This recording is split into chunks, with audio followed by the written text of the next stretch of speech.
hen?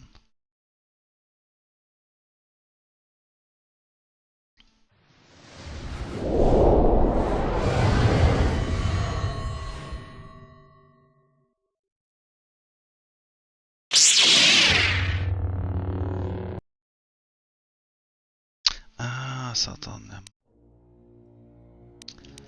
Stemmer. Brom, brom, brom, brom.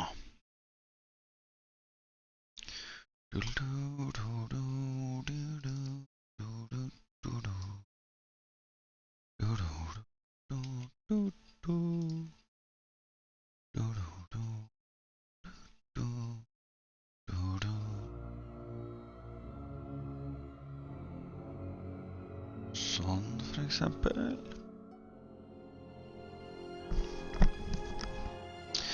Ja.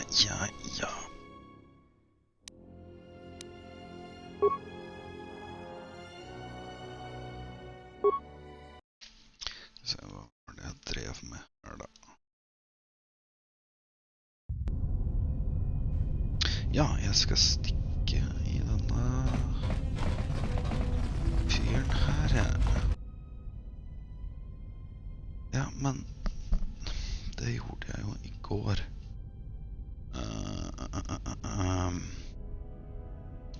Step away, ja vel.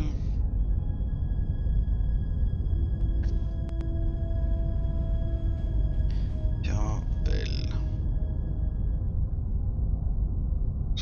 Skal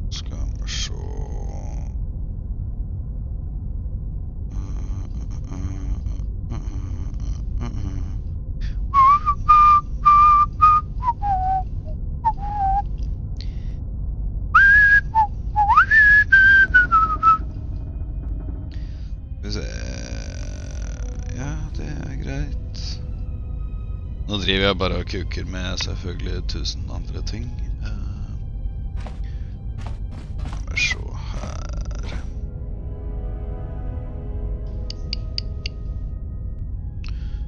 Ja. Skriver ting med lagger. Det er ikke bra. Litt sånn små lagger.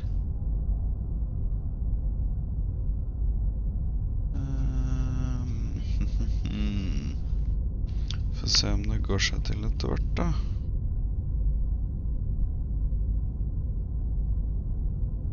Tru.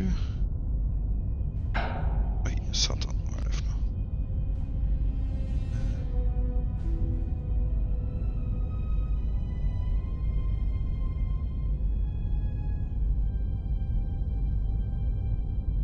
Litt sånn smålegge faktisk. Det er jo ikke helt gunstig.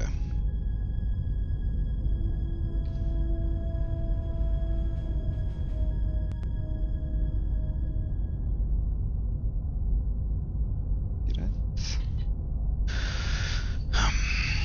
Få se om det gir seg. Sats på det. 1,6% skipped frames. Det får vel prøve å leve med enn så lenge. Unlock hangar doors.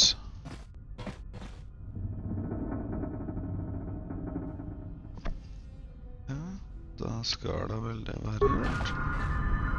Er det en sånn timeout-piss på det, kanskje?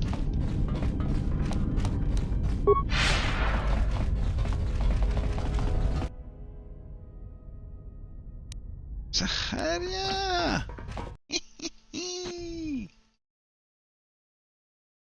Oi! Ikke sant, det her Statement.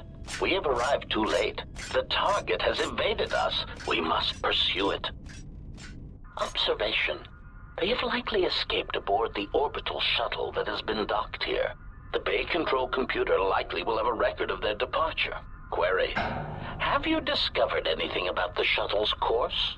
Answer. I have managed to track the shuttle's movement across the shield network. However, the shield network does not stretch over the polar region, which was the shuttle's apparent destination. Statement. Dispatch a unit to the polar region with the last known coordinates and approximate path of the shuttle. They will not escape us again.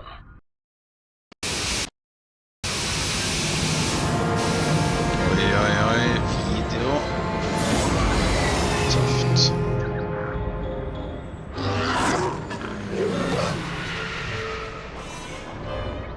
Skal vi se.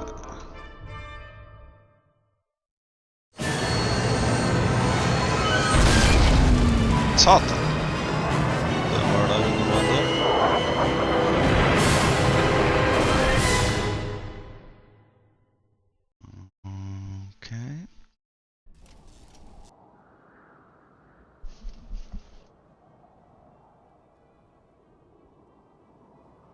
Ja, nå har jeg krasjet de 2 siste flyvende tingene jeg drev og sett i. Det er unødvendig.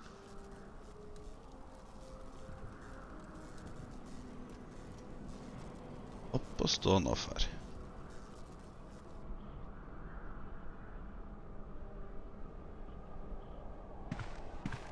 Irritated declaration. There you are.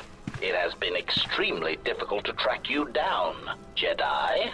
Quick clarification, but now that we have found you, we hope that we can facilitate communications. Unnecessary addendum. And put an end to hostilities. Okay.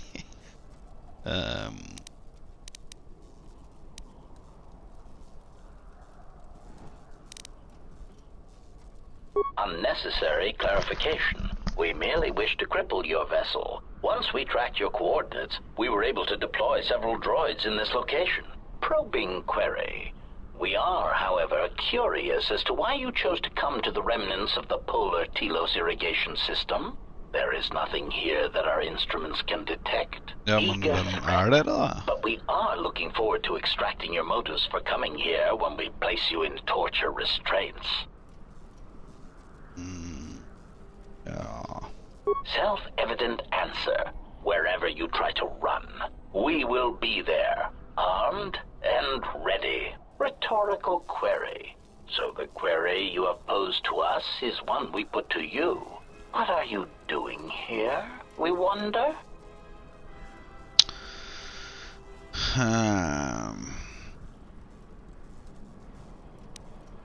Chiding statement. Oh, Jedi. There are as many of us as are needed to capture or kill our targets. Egotistical boast. And there are far more of us than any one Jedi. Destroy one of us, and more shall rise from the wreckage. Unnecessary threat. And our attack protocols are more than a match for you and your allies. Ja, men hva...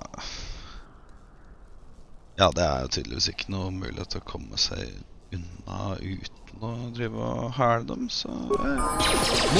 Skal vi se... Vi ble enige om at han var litt sånn nær... Melee-fyr. Er det hun nå plutselig? Ja vel, ok. Vi level up hun, så skal vi se, vi teller til 109, greit nok. Oi, ja, hun er jo faktisk ikke så verst i det hele tatt, hun da. 135, ja ok. Men jeg vil sette hun på Jedi Support, ja.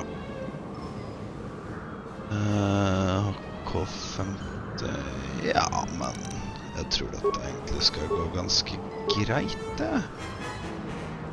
Vent litt.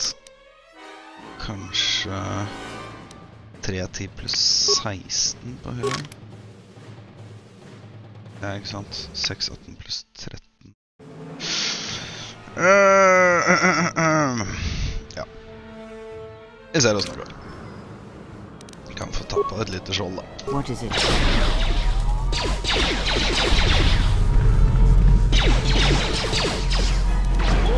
Let's settle this. Okay.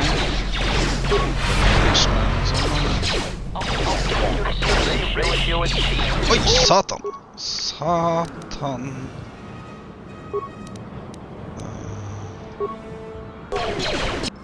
Ja, der strøk han meg. Idiot.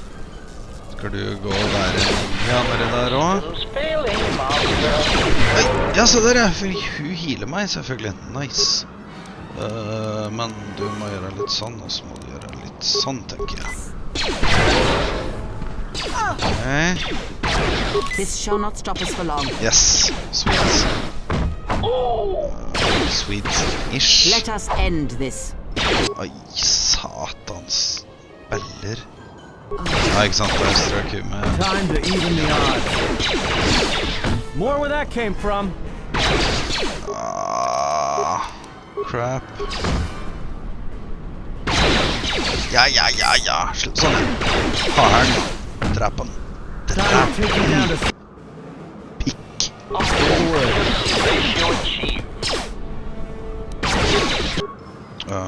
Det her må vi i hvert fall slutte med, så må vi gjøre sånn, og så må vi... Nei. time to even the odds. Klikke for meg. Ja, bla.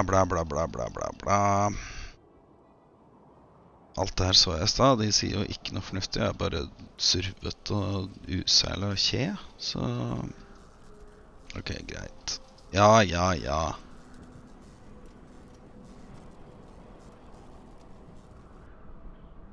Ja, hopp over det her da. Jeg har sett alt det her. Bla. Kjeften din. Sånn. Først må vi levele opp hun. Sånn, og så... Når de er så jævlig close-up, så får de så jævlig med juling, men... Skal vi se... 2-7. Hva er det her for noe?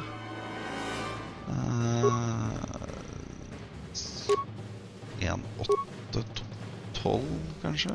Nei. Hvorfor kunne jeg ikke det?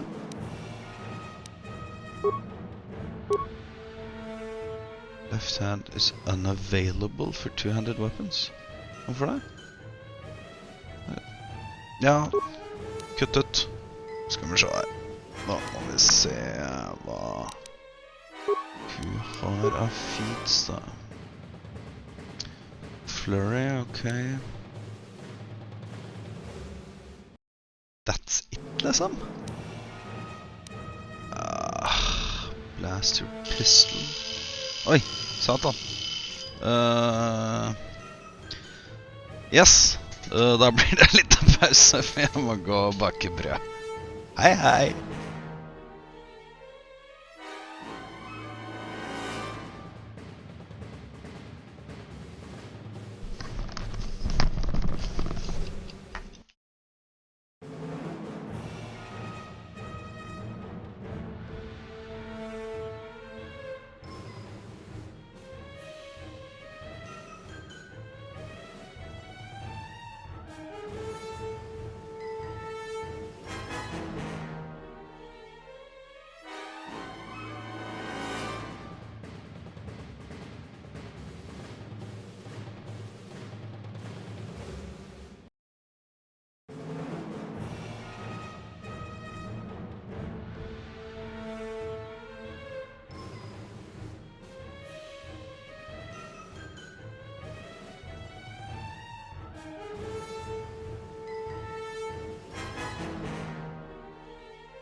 Ok, da har vi satt brød til siste etterhevinga, så får vi se da.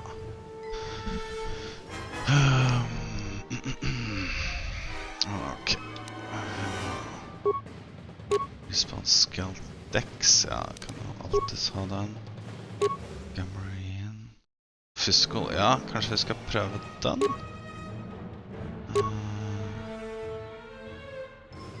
Attack modifier minus 1.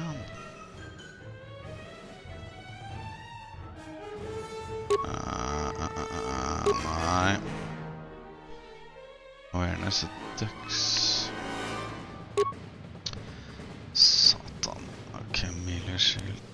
12 pluss 14. 8 til 20 pluss 10. Jesus. Ja, hun må jo nesten bare være sånn. 1 til 12, det. Kutt ut! Du skal ikke bruke den. Du skal bruke... Det ser ut som den automatisk driver og bytter til feil weapon group, eller et eller annet weapon config, heter det kanskje. Ok, vi prøver å gjøre det her litt mer detaljert da. Nå skal vi få på oss litt shielding alle sammen. Og så skal alle angripe samme figuren. Vi ser om det disabler force push. Nei, vi prøver bare sånn. Ok. Yes. Ja, det funker jo dritbra. Satans bælskinn.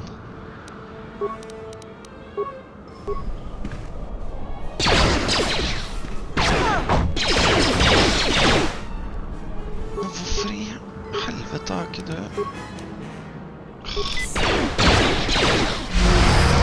Yes, takk. Yes.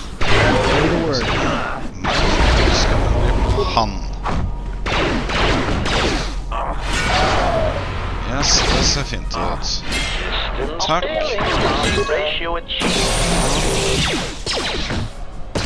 Litt buffing, vet du, så funker det her. Helt ypperlig. Itches. Ja, angrep da din kukk. Yes! Nice. Nice. Men... ja, ok. Så skjer hva da? Have you come with questions? Ikke akkurat nå.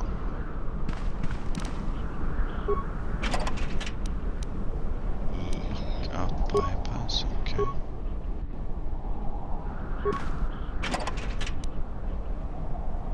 Yes! Nice! Motivator booster, det her trenger jeg, vet du, skal vi se, fordi jeg må... Control cluster, var det ikke det jeg fikk nå? Yes! Sweet. Ok, men...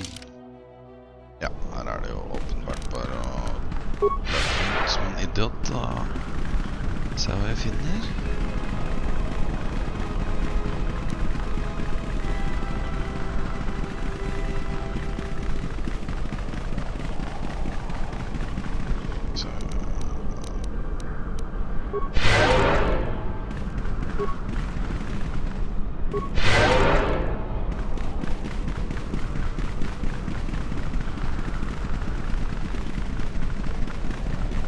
Helt nydelig med se på den fantastiske 2004-grafikken her. Det er strålende. Jeg mener det helt på ordentlig. Ja. Ok, her er det liksom literally ikke noe ført. Ikke sant? Vi ser på den. Jeg hadde gått dit med en gang, så... Men vi skal ikke gå dit helt enda. Vi må jo se om det er noe... Her ligger det en fyr. Ja. Ok. Greit.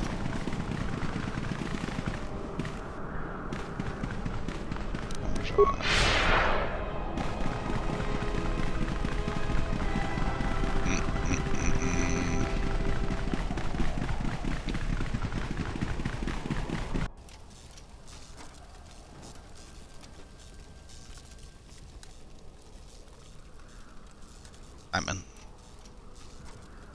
ikke gjør sånn da.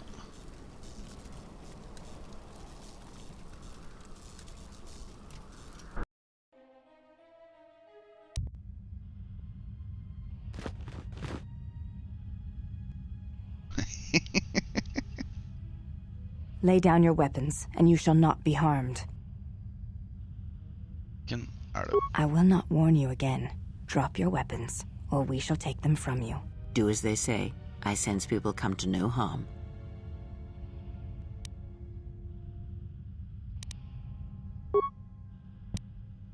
light side, but... Why is it that everywhere Yes. we go, I end up in a cell? I mean, why did they lock us up? What is this place? It is a training ground for Jedi. What? This ice hole? Yes, it bears the semblance of an academy. But where are all the students? Curious. You've got to be joking. What is a Jedi Academy doing out here in the middle of nowhere? It is a place hidden from the galaxy like the academy on Dantooine. But this place... Oh, Atris, you have been clever. Atris? It's none of your concern. Well, the sooner we're out of here, the better. 2 crazy Jedi are more than enough for me. No one told me we were going to be dumped in a nest of Jedi. And what is it about this place that causes you such fear? What do you mean? We're in the middle of a bunch of Jedi. You know how they are. No, I do not. Not in the way you seem to. What are you doing? Get out of my head! Stop struggling. Let me follow the current. Deeper to its source. Stop! Ah! Ah, with the fear is mingled guilt. It squirms in you like a worm. And the why? Ah, and there is its heart. You surprise me. I could not feel it before. Your feelings are a powerful shield indeed. Do not worry, Atten. If he is a Jedi, he will forgive. And if he is not, he will not care. You can't tell him, please. What? I'm asking you. I don't want him to... Think less of you. I hardly think that's possible.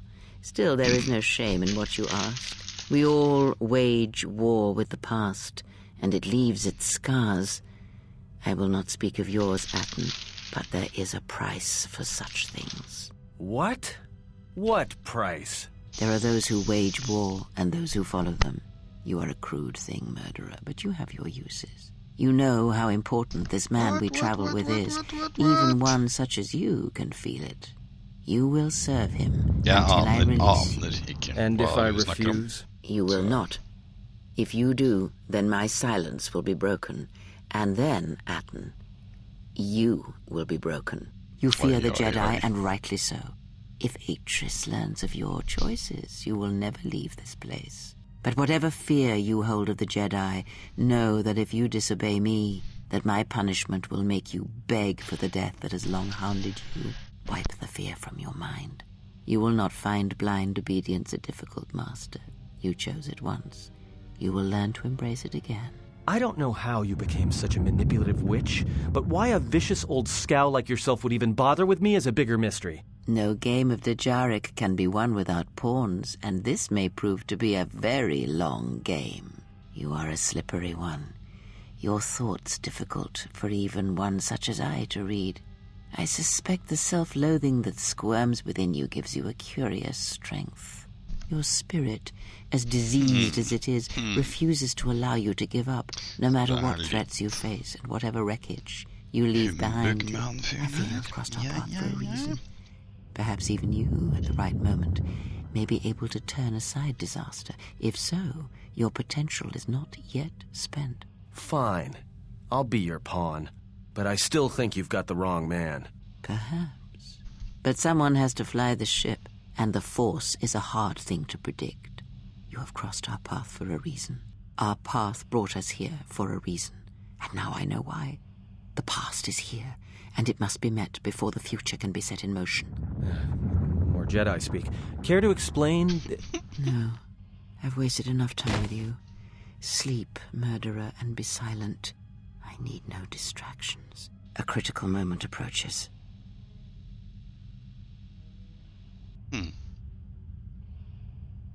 I alle dager.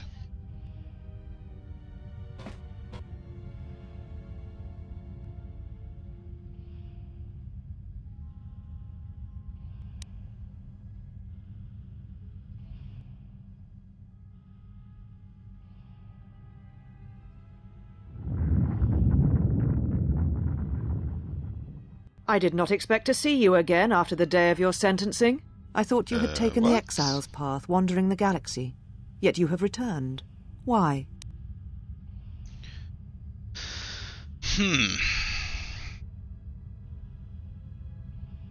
Okej.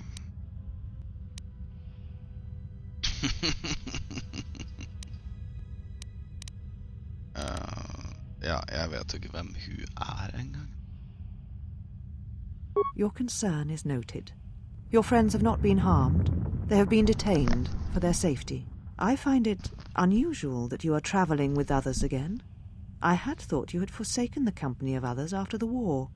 Or is that why you are here? Jeg vet ikke.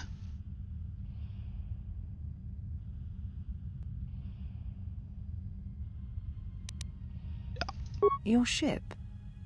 Ah, the Ebon Hawk. It is not your ship. Unless you are admitting to the destruction of the Paragus mining facility.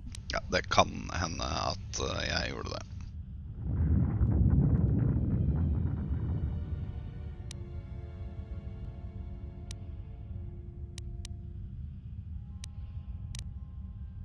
Necessary?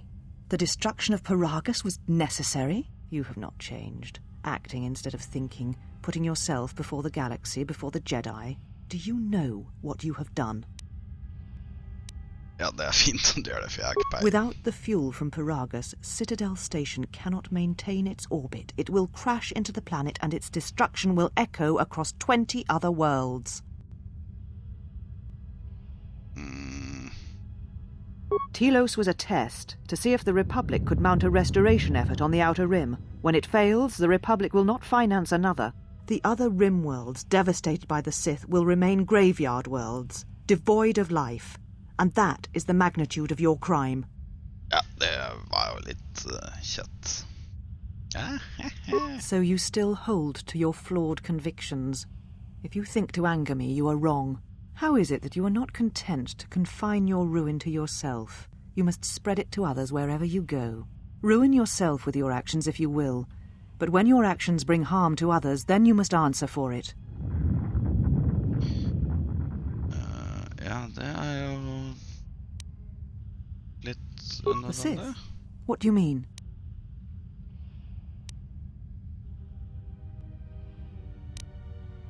You speak truly. You have encountered the Sith.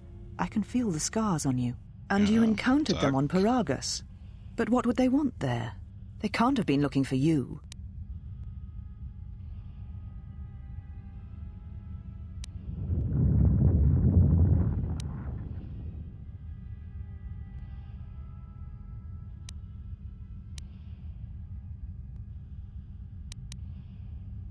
You. If they thought you were Jedi, the teachings of the Sith blind them indeed. I am the last Jedi, not you. You betrayed our teachings, our beliefs, the very core of the Jedi Order. If these Sith attacked you, they will soon realize their mistake.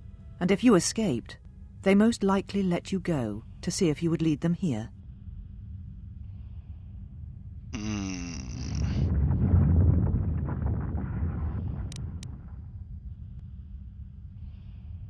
I said I was the last of the Jedi, Exile, and I did not speak falsely. There are others who were once Jedi, but no longer. They will not take action against this threat.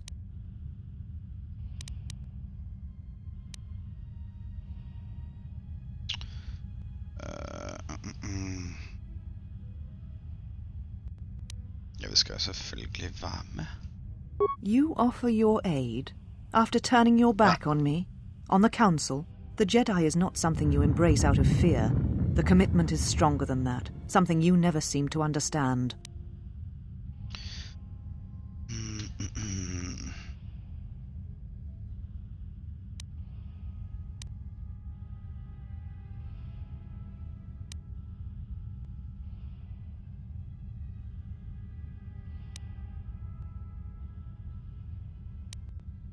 Perhaps. But if you help me, it cannot be done from here. There are others in the galaxy who may help us against a Sith threat. If you can find them, gain their trust, perhaps our defenses shall be stronger for it. Take your ship, seek them out. If you find them, encourage them to gather on Dantooine. From there we can call a council and see what can be done.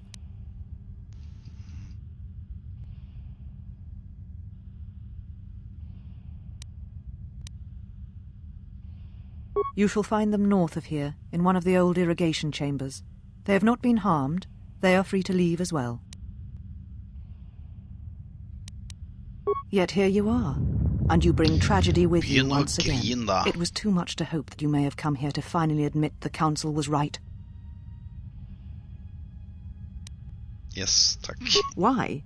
Because you turned your back on us. And the Order. You followed Revan to war against the Mandalorians, the very war that made Revan a Lord of the Sith, and ruined you.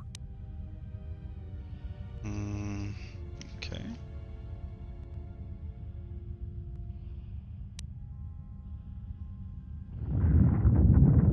The Republic asked the Jedi Order for aid against the Mandalorians, that much is true.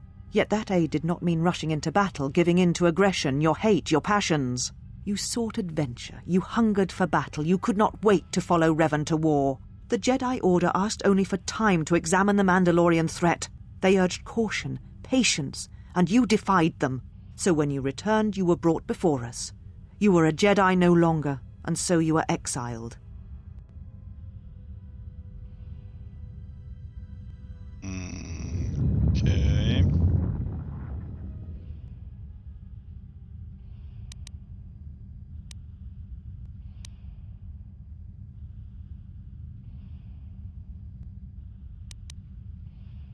There was much about that day that was difficult to forget. Your words, your defiance, and when you stabbed your lightsaber into the center stone. I had kept it, so I would never forget. Oi, oi, oi, oi, oi, oi, oi. Oi, oi, oi, oi, oi, oi, oi. Ja, den vill jag ha. På något.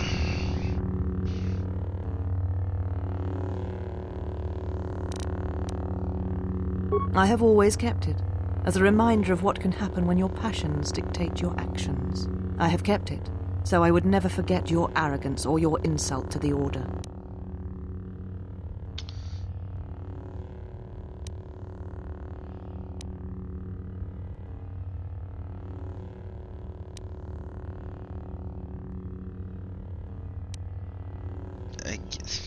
Ja, tja, jo, ja.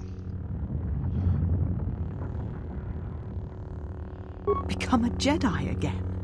That is a thing far out of reach. But I am not unsympathetic to your feelings. Leaving the Order must have been difficult for you. Yet you gave the Council no other choice. You gave me no other choice.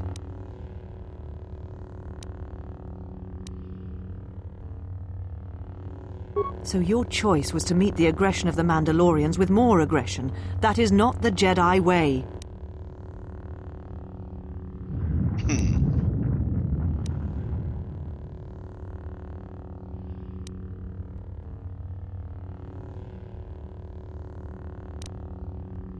Every choice we make, whether we know it or not, sends echoes through the Force. It can awaken feelings, ignite passions, hate, anger, fear, where none existed before. By meeting aggression, by serving as an opponent against which the Mandalorians could test themselves, you fed their hate, their lust for war. And it sent a terrible echo through you. And because of it, you and those Jedi who met them on the battlefield lost their way. And you turned on us. Oj, satan. 2 sek.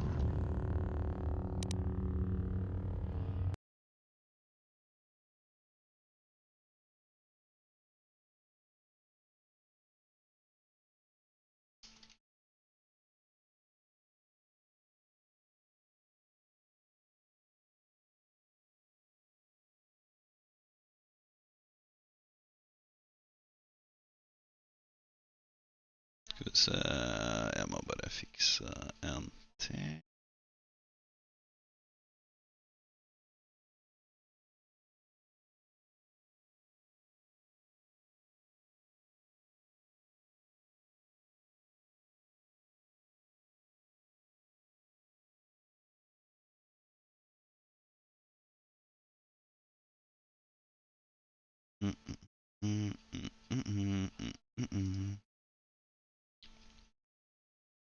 Sånt tänker jag.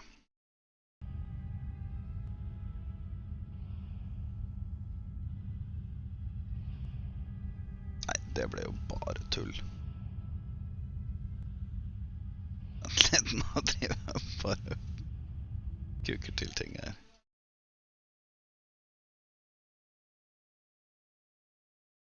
Sånt tänker jag. det til da?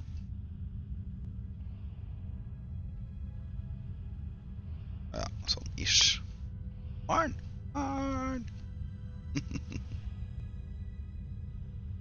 Kan vi se.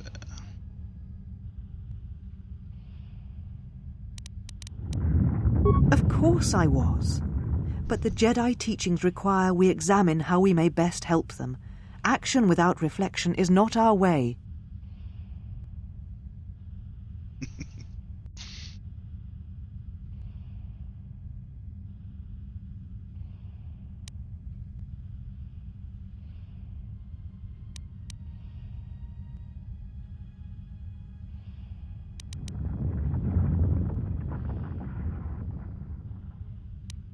There was no guarantee that marching to war would have saved the Outer Rim.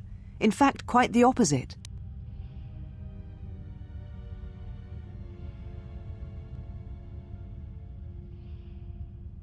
Ok, så han Revan-fyren har jo da blitt en Sith Lord i løpet av de her Mandalorian Warsa da.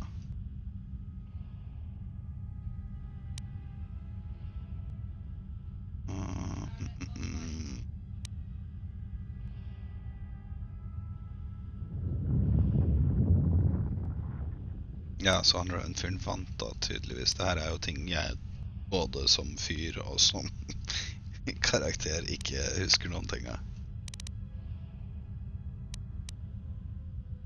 A physical victory perhaps, but the real victory lay in... You do not know... Kjeften din.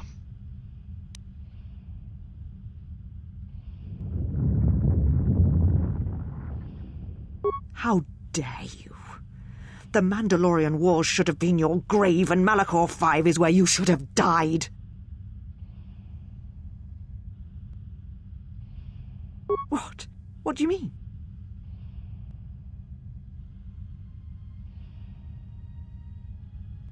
You were wrong, just as you were when you defied the Council. I tire of fighting with you. You lust for war, and you always will, and you have succeeded in distracting me from my questions. So answer me. If you cannot seem to admit the Council was correct, then why are you here?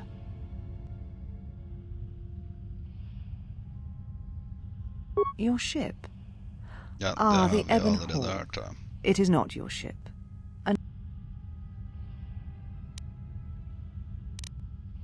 The Ebon Hawk is here, safe.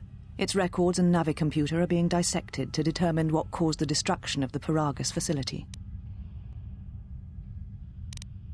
We're having some trouble with the navicomputer, but I think with your cooperation, willing or otherwise, that will cease to be an obstacle.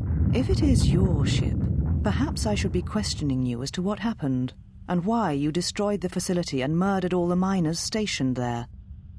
Det gjorde jo ikke jeg da. A facility of over 150 personnel, all dead before you arrived. A childish story to mask your crime. And with the facility destroyed, you think there is no way to confirm your story. But I will pry the truth from you, I promise you that.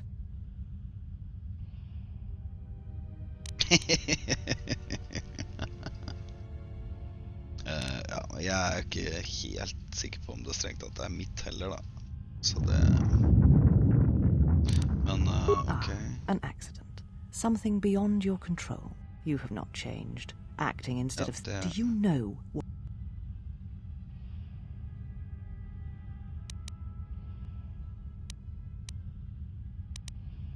No, your cry... Without the fuel from... Ja, det vet vi også. Telos was a test to see if the other rim worlds devastated by the Sith will remain graveyard worlds, devoid of life. And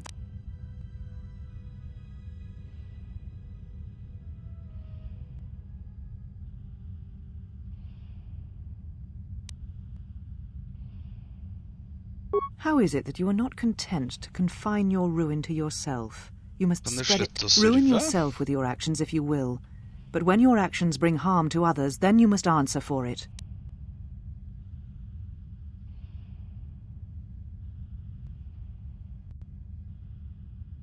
It was too much to hope that you may have come here to finally admit the Council was right. A lightsaber is the mark of a Jedi. When you turned your back on the Order, it was not yours anymore. Gått meg bort I dialogen her, ja.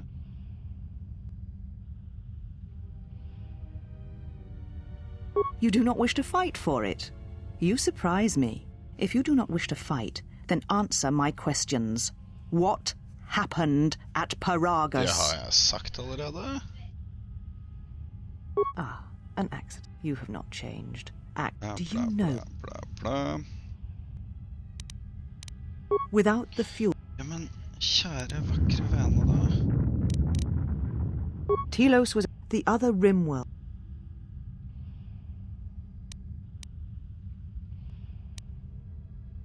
The Sith.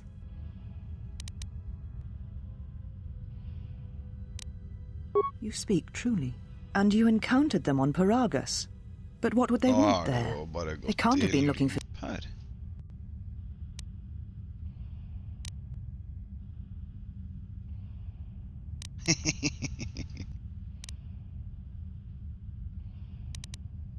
There are no more Jedi, except I. Like you, they turned from the Order. If these Sith attacked you, they will soon realize their mistake. And if you escaped, they most likely let you go to see if you would lead them here.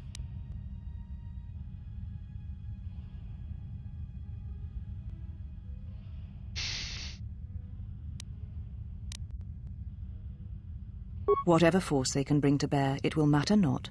If they face a true Jedi, they shall fall. You offer your aid. The Jedi is not something you embrace out of fear. The commitment is stronger than that, something you never seem to understand.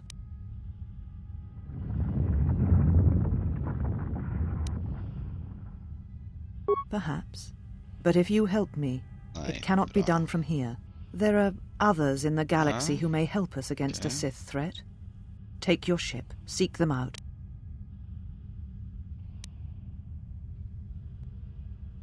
Then I shall send you on your way. It is now time for you to depart. We shall remove him, mistress. Come with us. Ja. Begynn å gå det, så...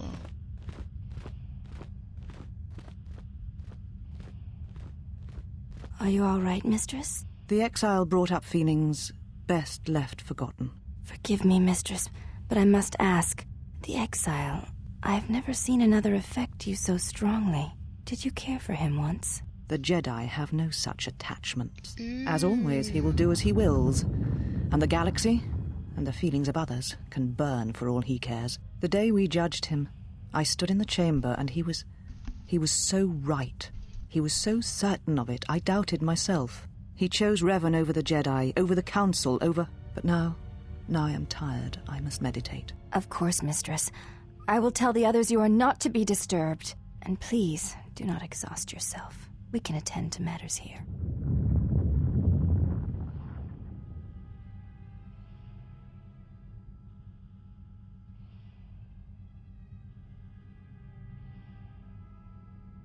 Skal du bare stå der? Er du ikke trøtt? Ja, vent på døra.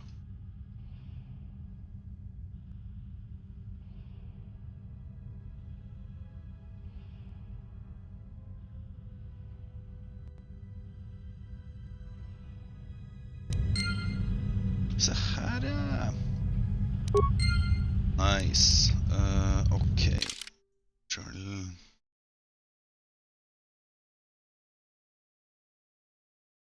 Ok. Ja. De to er vel egentlig samme. Ja, fair enough. Ok.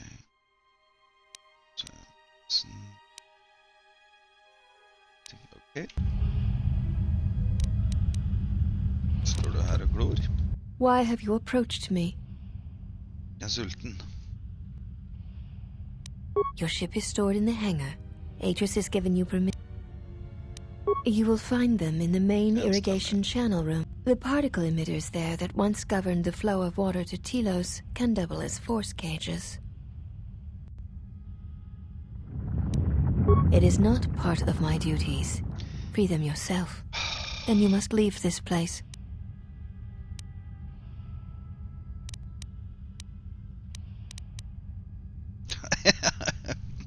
Ærlig sak. Jeg må redigere en liten sak her. 2 sek.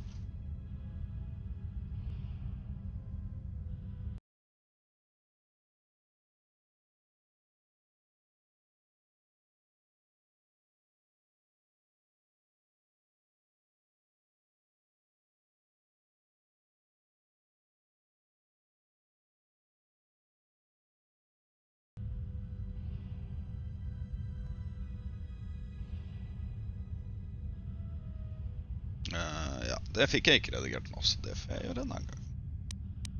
They were caged for their safety until we could determine your intent, exile. Atris cautioned us against your tactics, fearing that your allies would create a distraction. Your companions gave us little trouble, however. The male could have presented some challenge if he had resisted, but he chose not to. He has had some Echani training. He masks it well, but when you are in danger, his mask dropped into a stance we know well. Koselig, trivelig, artig. Sånn det.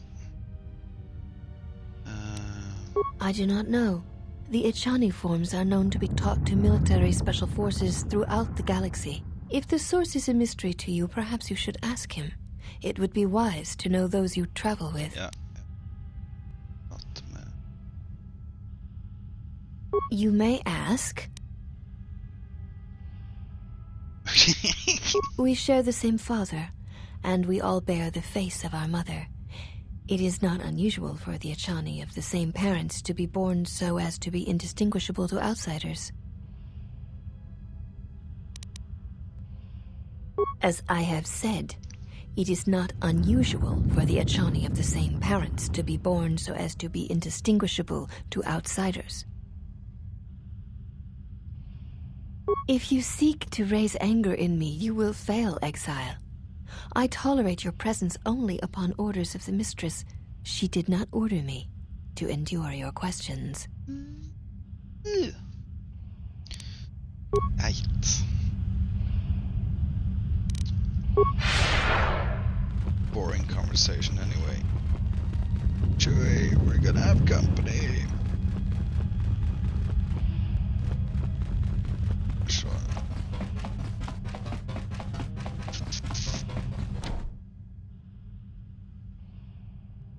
Ok, ikke det eneste utveien her da? Det jeg som... Ja. Gått feil vei. Ja. Nå det litt grann lagging her. Det skyldes egentlig at jeg har eksperimentert litt med forskjellige color ranges og ja, ymse settings som jeg åpenbart må gå tilbake på. Jeg må redigere litt andre ting her også, ser jeg. Og i tillegg så må jeg gå og spise mat. Så tar det oss.